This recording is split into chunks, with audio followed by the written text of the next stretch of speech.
របៀបបើកមុខងារ Easy Touch នៅលើ Samsung ហើយនឹង iPhone អញ្ចឹងបងប្អូនកុំភ្លេចមើលវីដេអូខ្ញុំដល់ចប់អរគុណស្ទេបងប្អូនមានចម្ងល់មួយហើយនឹងមានចម្លើយមួយឲ្យបងប្អូន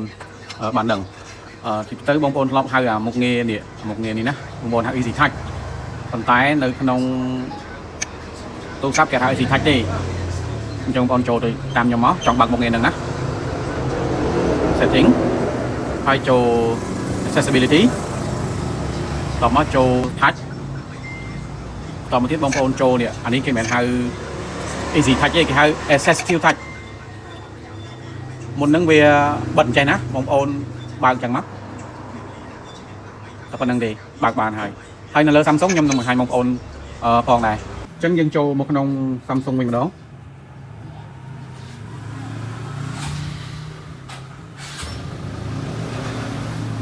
អញ្ចឹងយើងចូលមកក្នុង Samsung វិញម្ដង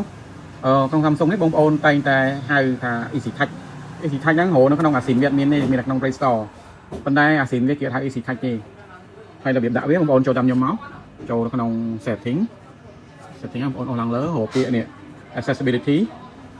បន្ទាប់មកបងប្អូននេះឃើញពាក្យនេះណា interaction ចូលមកហើយបន្ទាប់មកបងប្អូនឃើញនេះ assistant menu បងប្អូនបើកវាមកនេះឃើញទេបងប្អូនហើយនៅក្នុងកម្មវិធី assistant menu ហ្នឹងបងប្អូនអាច option វាបានឧទាហរណ៍ថាបងប្អូនចង់ select កម្មវិធី screen វាមានតែប៉ុណ្្នេះទេឃើញទេអញ្ចឹងបងប្អូនថែមមកបងប្អូនចង់ដាក់អីដាក់ទៅតាមនឹងអស់មានក្នុងហ្នឹងណាមេរៀនខ្ញុំចង់ប្រាប់បងប្អូនថ្ងៃនេះគឺមានតែប៉ុណ្្នឹងទេអរគុណច្រើនសម្រាប់បងប្អូនចង់បាន Samsung iPhone ហើយនឹងទូរស័ព្ទផ្សេងទៀតបងប្អូនអាចមកមើលបានណាសេងសូមកកន្លែងក្នុងចេះហើយនេះទូរស័ព្ទក្នុងនេះមានទូរស័ព្ទផ្សេងទូរស័ព្ទចិន Vivo ហ្នឹងបងប្អូនហើយនេះមាន iPhone Samsung ហើយដូចនេះខ្ញុំបានហើយមកជួបបានសេងសូមកកន្លែងក្នុងចេះអរគុណ